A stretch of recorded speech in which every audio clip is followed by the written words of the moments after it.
하나님의 말씀은 사도행전 4장 5절에서 14절까지입니다. 신약성경 192쪽 사도행전 4장 5절에서 14절까지입니다. 이튿날 관리들과 장로들과 서기관들이 예루살렘에 모였는데 대제사장 안나스와 가야바와 요한과 알렉산더와 및 대제사장의 문중이 다 참여하여 사도들을 가운데 세우고 묻되 너희가 무슨 권세와 누구의 이름으로 이 일을 행하였느냐? 이에 베드로가 성령이 충만하여 이르되 백성의 관리들과 장로들아, 만일 병자에게 행한 착한 일에 대하여 이 사람이 어떻게 구원을 받았느냐고 오늘 우리에게 질문한다면 너희와 모든 이스라엘 백성들은 알라. 너희가 십자가에 못 박고 하나님이 죽은 자 가운데서 살리신 나사렛 예수 그리스도의 이름으로 이 사람이 건강하게 되어 너희 앞에 섰느니라. 이 예수는 너희 건축자들의 버린 돌로서 집 모퉁이의 머릿돌이 되었느니라.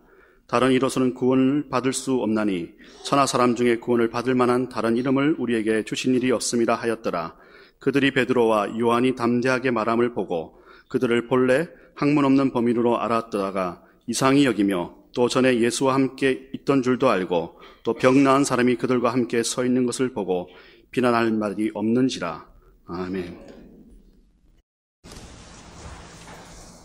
성전 미문 앞에서 구걸하던 안전뱅이 거지가 일어나서 걷게 된 것과 관련해서 요한과 베드로가 솔로몬의 행각에서 설교하고 있을 때였습니다.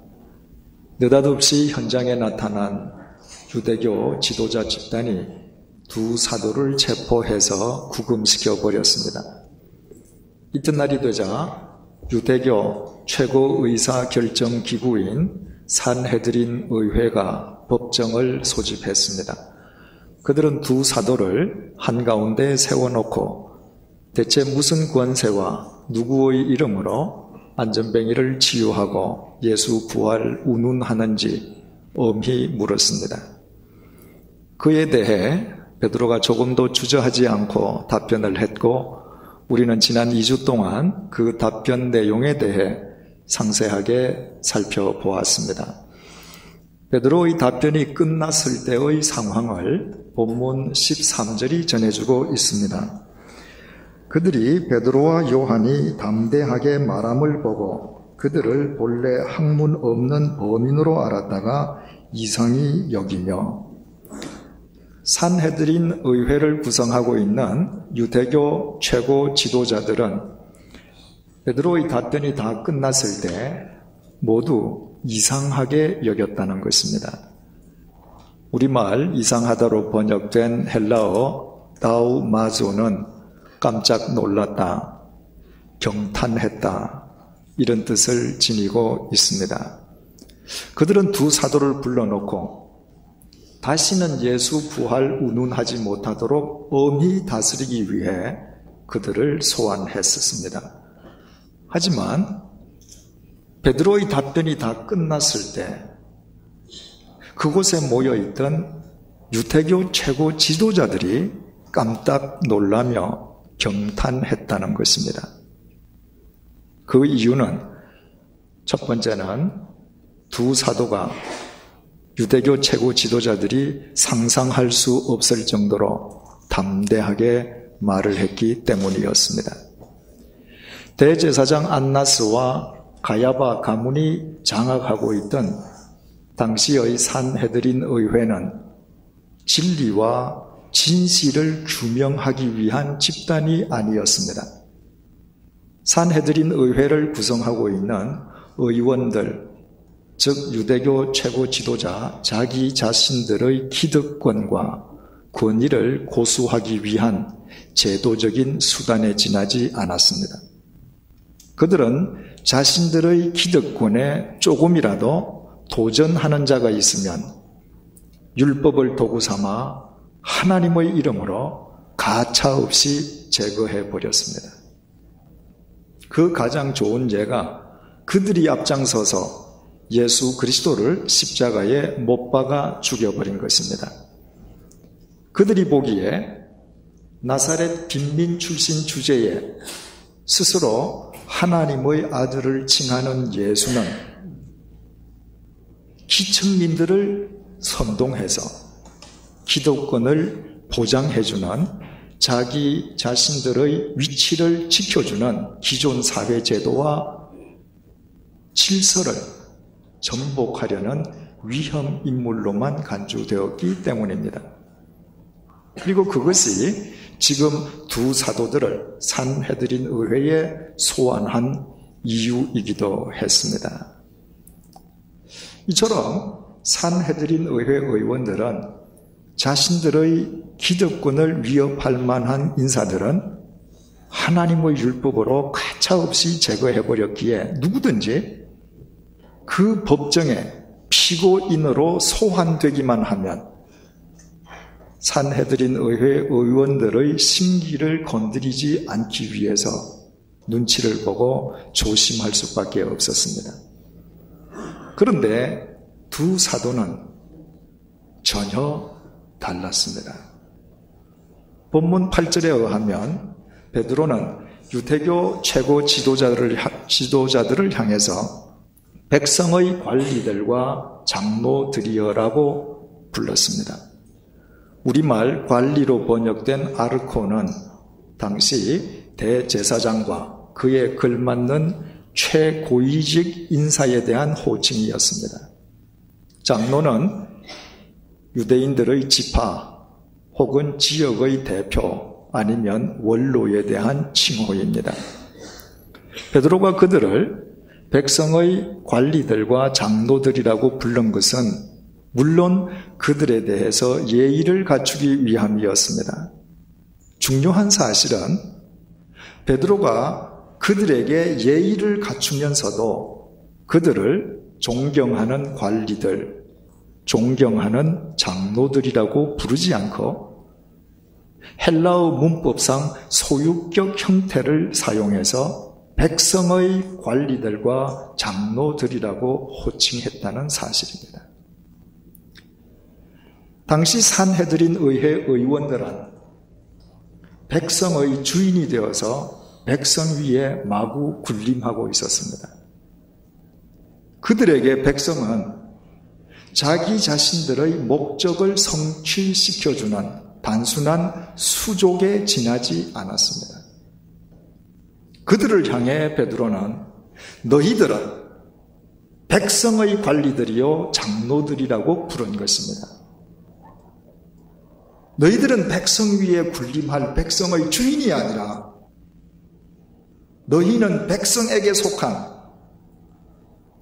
백성을 위해 존재하는 사람들이라는 의미였고 하나님께서 너희들을 관리들과 장로들로 세워주신 것은 군림하라는 것이 아니라 하나님 당신의 백성들을 섬기고 그들에게 헌신하게 하시기 위함임을 일깨워주기 위함이었습니다.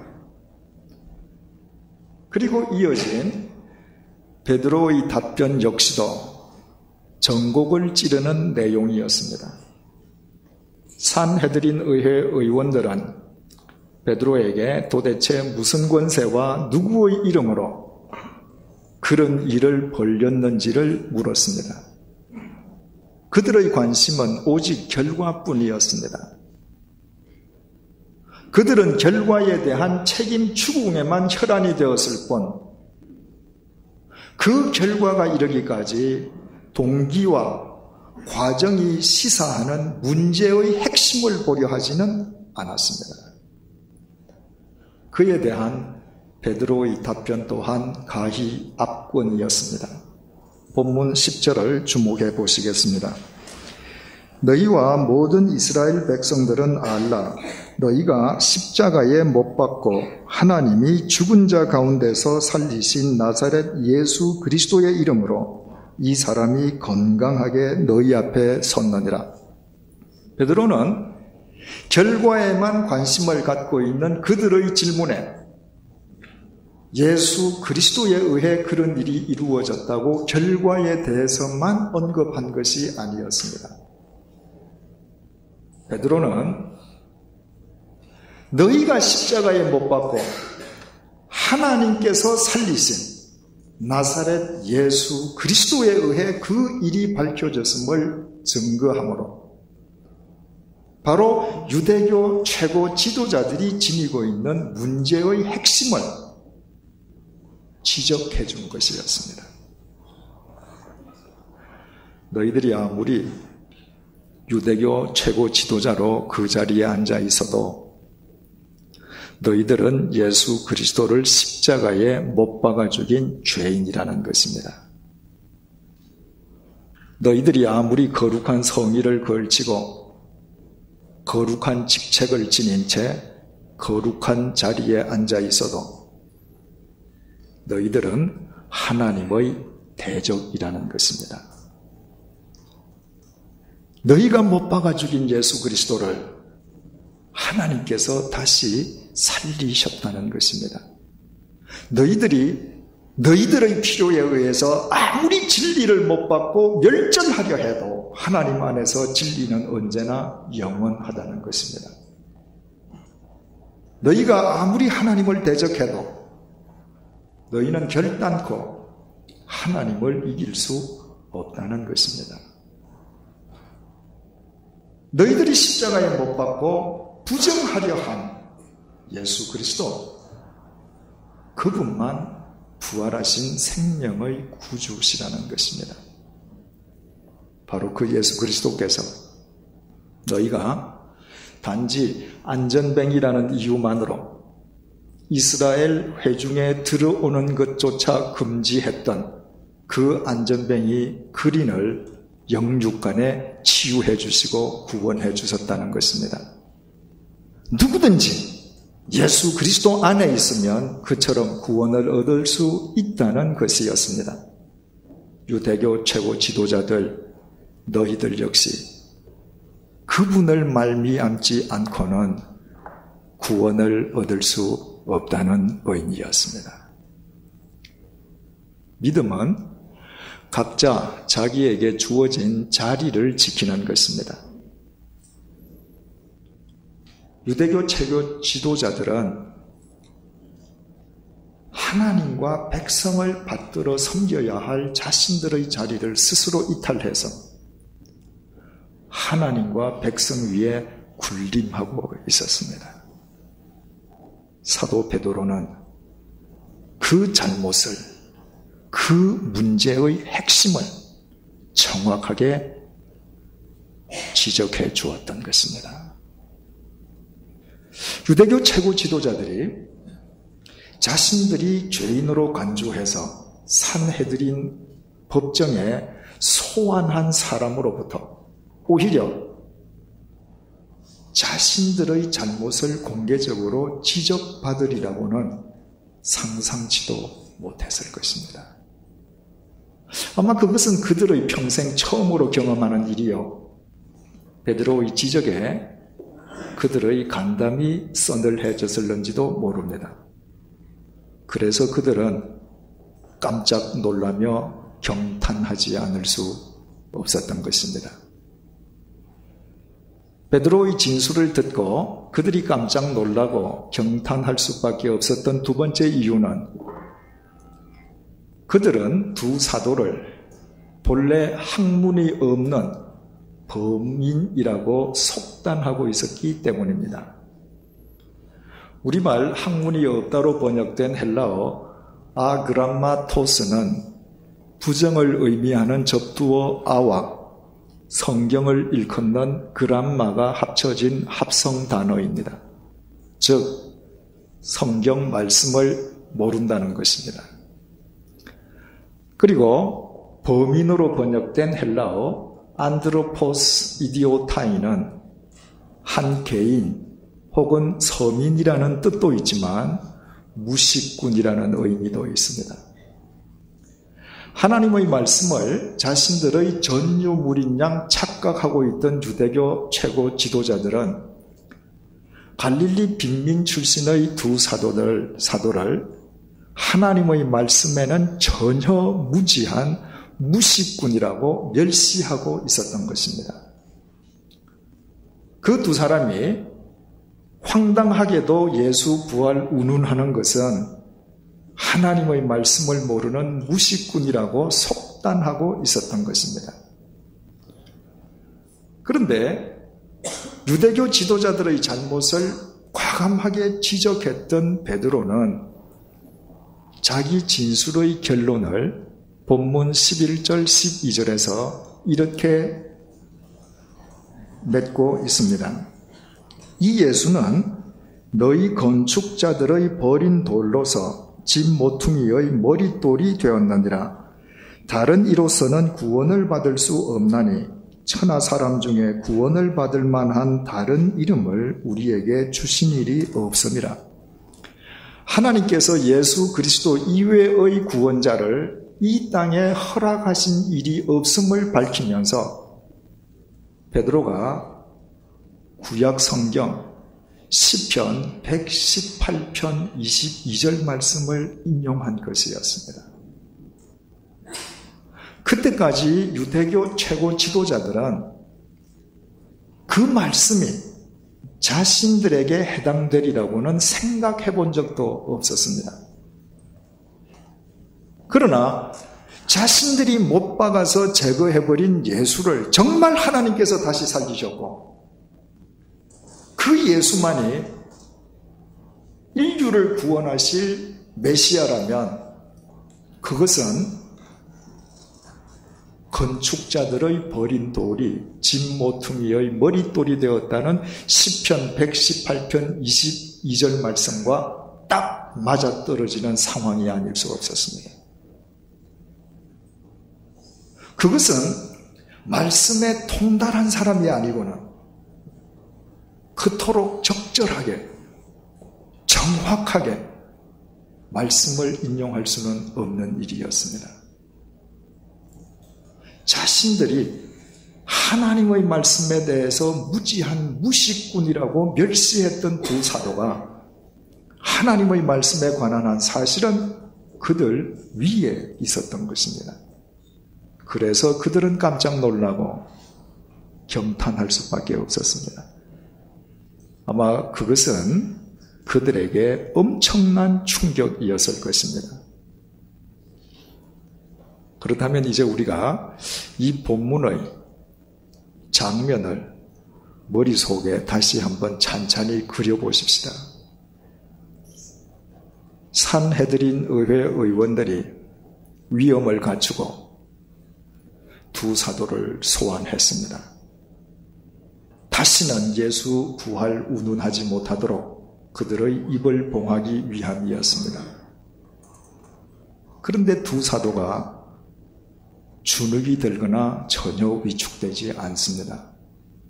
오히려 공개적으로 유대교 지도자들의 잘못을 지적합니다. 그리고 하나님의 말씀까지도 그들이 상상치도 못했던 말씀까지도 정확하게 인용합니다. 그로 인해 두 사도의 입을 봉하려던 유대교 지도자들이 깜짝 놀라면서 경탄하고 있습니다. 그렇다면 바로 그 순간에 두 사도로 인해 깜짝 놀라고 경탄하는 그 유대교 최고 지도자들보다도 그 상황 속에서 더 놀라고 더 경탄하는 사람이 있었을 것임을 알게 됩니다. 바로 베드로와 요한 두 사도입니다. 자신들 앞에서 벌어지는 그 상황으로 인해서 그들 두 사람이 더 놀라고 더 경탄했을 것입니다. 우리가 잘 아는 바와 같이 베드로와 요한은 이스라엘 변방 벽촌 갈릴리 빈민 출신의 어부입니다. 만약 평소의 그들이라면 이스라엘 최고의 권위와 권력을 지닌 산헤드린 의회에 소환되었을 경우에 그들은 숨도 제대로 쉬지 못했을 것입니다. 그런데 난생 처음으로 그 무시무시한 법정에 소환되었음에도 불구하고 조금도 두렵지 않았습니다. 베드로와 요한은 논리학이나 수사학을 전혀 익혀본 적이 없었습니다. 그런데도 자신들이 유대교 최고 지도자들의 잘못을 정확하게 파악하고 그것을 논리적으로 설명할 수 있었습니다. 두 사도는 율법사나 서기관들처럼 전문 기관에서 당시의 성경이든 구약 말씀을 단 한 번도 신학적으로나 체계적으로 배워본 적이 없었습니다. 그런데 진술하는 도중에 하나님의 말씀까지도 정확하게 인용할 수 있었습니다. 그로 인해 자신들의 입을 봉하려던 최고 학문과 최고의 권력을 지닌 유대교 최고의 지도자들이 깜짝 놀라며 경탄의 눈빛을 감추지 못합니다.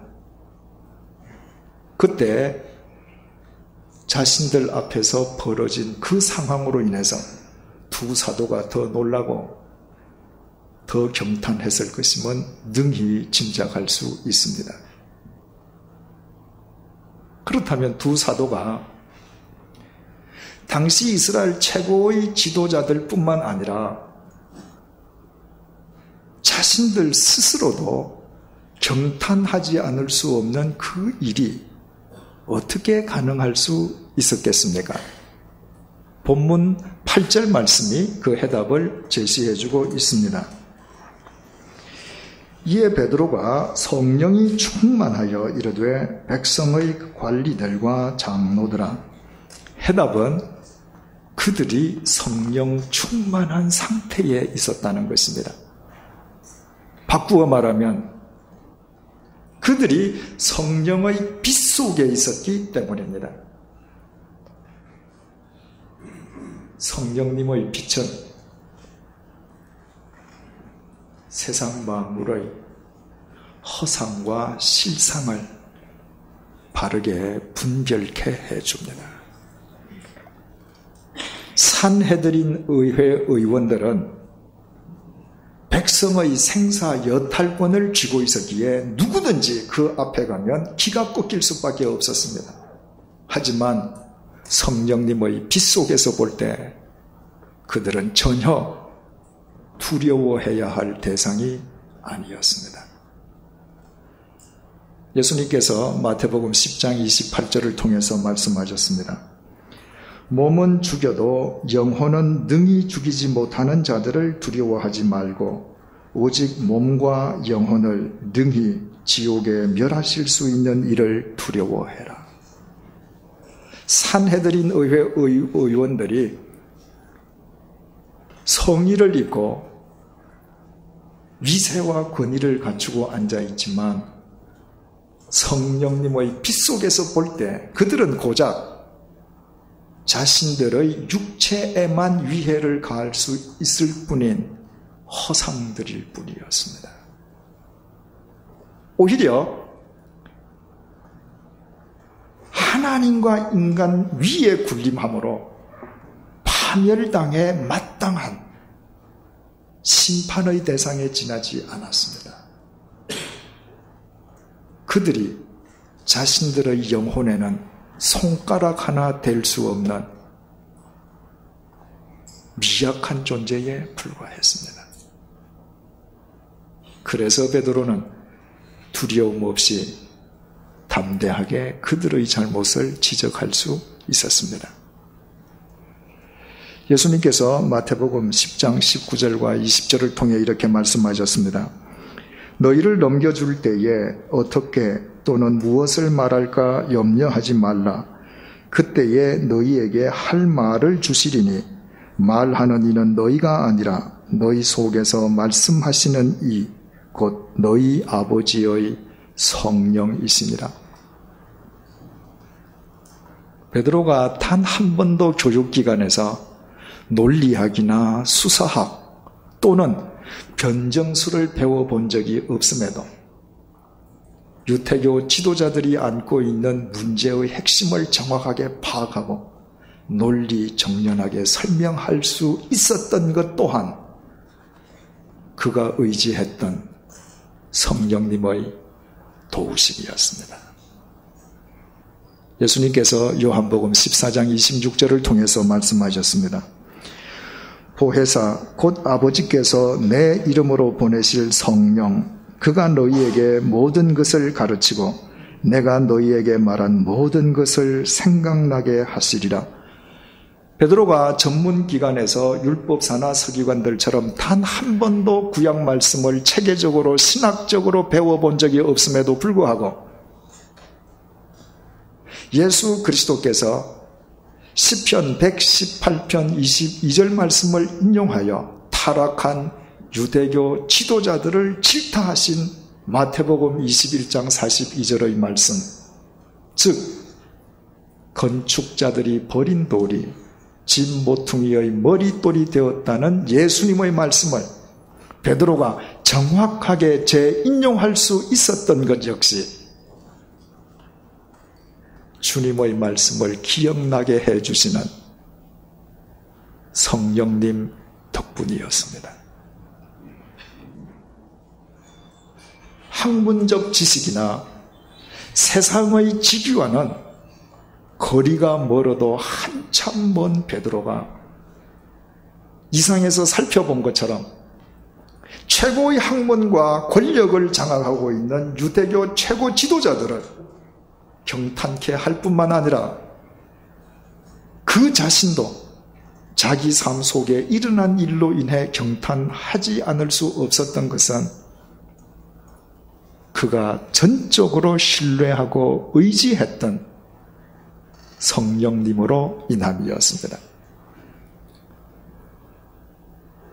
우리가 수요 성경 공부 시간에 배운 고린도전서 15장 9절을 통해 사도 바울은 이렇게 고백하고 있습니다. 나는 사도 중에 가장 작은 자라. 나는 하나님의 교회를 박해하였으므로 사도라 칭함 받기를 감당하지 못할 자니라. 그가 하나님의 대적이 되어 그리스도인들을 핍박하던 과거의 자신에 대한 고백입니다. 하지만 사도 바울의 고백은 거기에 멈추지 않고 고린도전서 15장 10절에 이르러 이렇게 계속됩니다. 그러나 나의 나 된 것은 하나님의 은혜로 된 것이니 내게 주신 그 은혜가 헛되지 아니하여 내가 모든 사도보다 더 많이 수고하였으나 내가 한 것이 아니요 오직 나와 함께 하신 하나님의 은혜로라. 사도 바울은 과거의 관점으로 지금 현재의 자기 자신을 바라보면서 경탄하고 있습니다. 죄인의 개수였던 자신이 그리스도인으로 살아가는 것에 대해 자기 자신이 깜짝 놀라고 있습니다. 그것은 전적으로 하나님의 은혜요 성령님의 은총이었습니다. 성령님의 인도하심 속에서 주님의 대적이었던 그는 주님의 사도로 거듭날 수 있었고 성령님의 빛 속에서 그는 세상 만물의 허상과 실상을 바르게 분별할 수 있었을 뿐만 아니라 성령님의 빛 속에서 오직 주님의 말씀을 쫓아 살아가는 용기 있는 그리스도인일 수 있었고 성령님의 빛 속에서 그가 행한 모든 말은 신약 성경이 되었습니다. 성령님으로 인하지 않고는 결코 있을 수 없는 일이 그 삶 속에 일어난 것입니다. 이것이 사도 바울이 고린도전서 2장 10절과 13절을 통해 이렇게 증언하고 있는 이유입니다. 오직 하나님이 성령으로 이것을 우리에게 보이셨으니 성령은 모든 것 곧 하나님의 깊은 것까지도 통달하시느니라. 우리가 이것을 말하거니와 사람의 지혜가 가르친 말로 아니하고 오직 성령께서 가르치신 것으로 하니 영적인 일은 영적인 것으로 분별하느니라. 어떻습니까? 여러분들께서도 주님을 알기 전 여러분의 과거로 한번 되돌아가 보십시오. 그때 여러분의 모습이 어떠했습니까? 지금 입에 담기가 민망할 정도로 수치스러운 모습은 아니었습니까? 그 과거의 관점으로 오늘 이 자리에 있는 여러분 자신을 한번 조망해 보십시오. 내가 이처럼 변했나? 깜짝 놀랄 일이 아닙니까? 저 역시 마찬가지입니다. 저는 과거에 허랑방탕한 인간이었습니다. 그 과거의 관점으로 이 자리에 서 있는 제 자신을 바라보면 제가 이런 모습으로 이 자리에 서 있다는 것 자체가 기적 중의 기적입니다. 저는 그동안 몇 권의 책을 썼습니다. 그리고 그 책을 기회가 있어서 다시 접할 때마다 저는 온 몸이 감전되는 것과 같은 전율을 느끼곤 합니다. 그것은 제 실력으로 쓰여진 책이 아니기 때문입니다. 저는 누구보다도 제 실력을 잘 알고 있습니다. 제 실력으로는 절대로 그런 책을 쓸 수 없습니다. 이렇듯 우리 모두가 과거의 관점으로 오늘의 우리를 조망하면 우리 각자는 스스로 놀랄 수밖에 없습니다. 이 놀라운 일이 어떻게 가능해진 것입니까? 오직 하나님의 은혜요, 성령님의 은총이지 않습니까? 그러나 우리의 삶을 되돌아보면 우리가 일상생활 속에서 늘 성령님의 빛 속에 거한 것도 아니었습니다. 그럼에도 성령님께서 우리를 이렇듯 우리 자신이 놀랄 정도로 새롭게 변화시켜 주셨다면 우리가 사도 바울처럼 사도 베드로처럼 성령님의 빛 속에 거할 때 어찌 우리의 삶을 통해 주께서 이 시대의 신사도행전을 엮어가시지 않겠습니까? 사랑하는 교우 여러분, 그 성령님께서 오늘 우리를 이 자리에 불러주시고 지금 우리와 함께하고 계십니다. 우리의 심령의 초점을 성령님에게 고정시키십시다. 성령님의 빛 속에서 세상의 허상과 실상을 바르게 분별하십시다. 세상의 성령님의 빛 속에서 우리가 두려워해야 할 것과 두려워하지 말아야 될 것을 바르게 분별하십시다. 성령님의 빛 속에서 말씀으로 생각하고 성령님의 빛 속에서 말씀으로 말하고 성령님의 빛 속에서 말씀을 쫓는 용기 있는 그리스도인들이 되십시다. 그때 우리의 삶을 통해 드러나는 성령님의 빛으로 인해 세상이 경탄할 것이요, 무엇보다도 우리 자신의 삶 속에 성령님으로 인해 일어나는 역사로 인해 우리 자신들이 경탄할 것입니다. 잊지 마십시다. 우리가 그리스도 안에서 우리 삶에 대해 경탄하기 전까지는 우리는 결코 행복한 그리스도인이 될 수 없습니다. 참된 행복은 그리스도인이 추구할 것과 그리스도인이 살아가는 삶이 일치될 때 하나님에 의해 주어지는 하나님의 선물입니다. 기도하시겠습니다. 모든 육체는 풀과 같고 그 모든 영광은 풀의 꽃과 같으니 풀은 마르고 꽃은 떨어지되 오직 주의 말씀은 세세토록 있도다.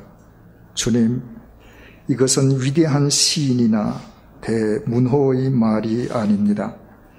이것은 2000년 전 무식한 갈릴리의 어부 베드로의 입에서 나온 말입니다. 그러나 베드로가 성령님의 빗속에서 성령님의 인도하심을 따라 말했을 때 이 말은 베드로전서 1장 24절에 기록되어 성경의 말씀이 되었습니다. 베드로가 성령님만을 쫓았을 때 그는 자신의 입을 봉하려는 유대교 최고 지도자들을 오히려 경탄케 했고 그 역시 자신의 삶 속에서 역사하시는 성령님으로 인해 경탄하지 않을 수 없었습니다. 그가 살아있는 동안 그에게 비록 세상의 은과 금은 없었지만 그가 주님 앞에서 얼마나 행복한 그리스도인이었는지를 이 시간 우리에게 일깨워 주셔서 감사합니다. 사도 바울은 주님의 대적이었던 과거의 관점으로 현재의 자신을 조망하며 내가 나 된 것은 하나님의 은혜로 된 것이라고 경탄했습니다. 그의 일평생은 비록 고난과 핍박의 연속이었지만 용기 있게 진리만을 쫓았던 그 또한 성령님의 피 속에서 행복한 그리스도인이었습니다. 그렇지 않았던들 주님을 위해 그가 순교하지는 못했을 것입니다. 오늘도 성령님께서 우리를 불러주시고 언제나 우리와 함께 계심을 다시 확인시켜 주셔서 감사합니다. 이제부터 우리 심령의 초점을 성령님께 고정하게끔 도와주옵소서. 말씀 안에서 우리의 영혼이 언제나 성령님을 향해 깨어 있을 수 있도록 우리를 붙들어 주옵소서. 성령님의 피 속에서 말씀으로 생각하고 성령님의 피 속에서 말씀으로 말하고 성령님의 피 속에서 말씀을 쫓아 살아가게 도와주옵소서. 내가 나 된 것은 하나님의 은혜로 된 것이라는 바울의 결단이 오늘 우리 모두의 경탄의 고백이 되게 도와주옵소서. 그리하여 우리의 코끝에 호흡이 있는 동안 타인과 자신을 동시에 경탄케 하는 성숙한 그리스도인됨의 행복을 날마다 누리게 도와주옵소서. 예수님의 이름으로 기도드립니다. 아멘.